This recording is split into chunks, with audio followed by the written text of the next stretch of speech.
सुरंगों से भर दिया गया है पूरे गाजा स्ट्राइप। जी हाँ, जब से हमास ने गाजा पट्टी से इजराइल पे चारों तरफ से हमला किया है, तब से इजराइल, हमास, गाजा रोजाना बहुत सुनने को मिल रहा है। आज हम इस वीडियो में बताएंगे कि हमास के आतंकियों का पूरा सच, और साथ ही बताएंगे गाजा के नीचे बनाई गई इन सुरंगों का इस्तेमाल हमले करके छुपने के अलावा और कौन कौन सी चीजों के लिए होता है। वीडियो शुरू करते हैं इजराइल की थोड़ी सी बैकग्राउंड से। ये है इजराइल का मैप, जो कि साइज में हमारे केरल स्टेट से भी थोड़ा छोटा है। इजराइल वास्तव में फिलिस्तीनियों का था या यहूदियों का, इसकी पिछले 2000 सालों की एक लंबी कहानी है। असल में इजराइल एक फुटबॉल की तरह रहा है, कभी फिलिस्तीनी मुस्लिम लोगों के हाथ आया और कभी यहूदियों ने इसे छीना, और कभी ब्रिटिशर्स ने अपना राज चलाकर इसे छोड़ दिया। इसी छीना झपटी में इस चाकू जैसे दिखने वाले मैप में फिलिस्तीन के दो टुकड़े हो गए। इसका एक टुकड़ा वेस्ट बैंक कहलाया और दूसरा ये छोटा सा टुकड़ा गाजा पट्टी के नाम से जाना जाने लगा। क्योंकि 1967 में जब इजराइल का साइज थोड़ा छोटा था और फिलिस्तीनी भी एक अच्छे खासे एरिया में रह रहे थे, ऐसे में सीरिया, जॉर्डन और मिस्र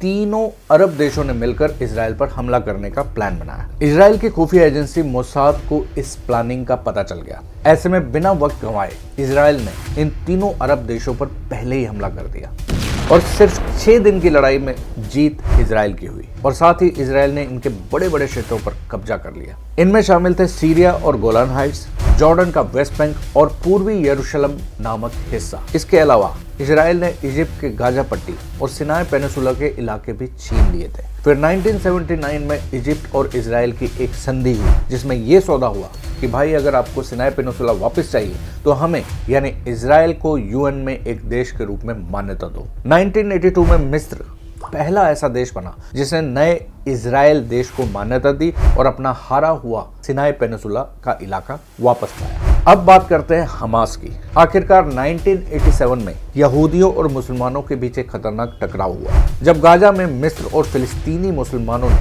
हमास का गठन किया। हमास, जिसे हरकतुल मुकावमतुल इस्लामिया के रूप में जाना जाता है, इसका उद्देश्य इजराइल को मिटाकर इस्लामिक शासन स्थापित करना था। फिर हुआ गाजा पट्टी पर हमास का दबदबा। कैसे? गाजा पट्टी पूर्वी भूमध्य सागरीय तट पर स्थित एक फिलिस्तीनी क्षेत्र है, जो करीब 10 किलोमीटर चौड़ा और 41 किलोमीटर लंबा है। यहाँ 22 लाख से अधिक लोग रहते हैं। 2006 के फिलिस्तीनी चुनाव में हमास ने जीत हासिल की और 2007 में हिंसक संघर्ष के बाद गाजा पट्टी पर कब्जा कर लिया। इसके बाद से हमास गाजा पर राज कर रहा है, जबकि फतह वेस्ट बैंक पर शासन करता है। हमास ने पिछले कुछ सालों में इजराइल पर कई हमले किए, जिनमें आत्मघाती बम विस्फोट और रॉकेट लॉन्च जैसे आक्रमण शामिल है, जिसमें दोनों पक्षों की जानें बड़ी मात्रा में गई। हमास को इजराइल समेत अमेरिका, यूरोपियन यूनियन और ब्रिटेन ने आतंकवादी संगठन घोषित कर रखा। इस समय हमास के आतंकवादी और फिलिस्तीनी नागरिक इजरायली हमलों से बचने के लिए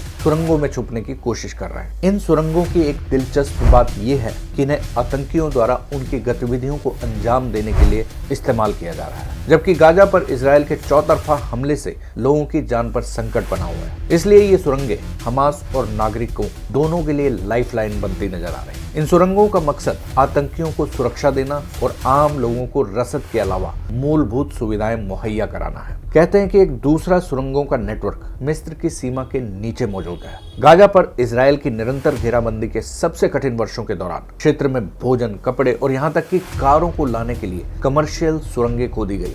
हालांकि इन सुरंगों का उपयोग वर्षों से नहीं किया गया। देखकर तो ऐसा लगता है कि ये युद्ध अब लंबा चलने वाला है। हमास की एक बड़ी गलती आम फिलिस्तीनियों के लिए मौत का कारण बन रही है। अगवा किए हुए इजरायली नागरिकों और विदेशी नागरिकों को हमास ने इन्हीं सुरंगों में बंदी बनाकर रखा हुआ है। इजराइल का ये नियम है कि वो आतंकियों से कोई सौदा नहीं करता। अब देखना ये होगा कि आगे क्या होगा। क्या इस युद्ध के बाद हमास का नामो निशान मिट जाएगा? क्या इजराइल पूरी गाजा पट्टी को अपने कब्जे में ले लेगा? क्या अब फिलिस्तीनियों का कोई ठिकाना नहीं होगा? आप लोगों का इस पर क्या कहना है? प्लीज अपने कमेंट शेयर करें, और अगर वीडियो अच्छी लगे तो लाइक करें और चैनल को सब्सक्राइब करें। धन्यवाद।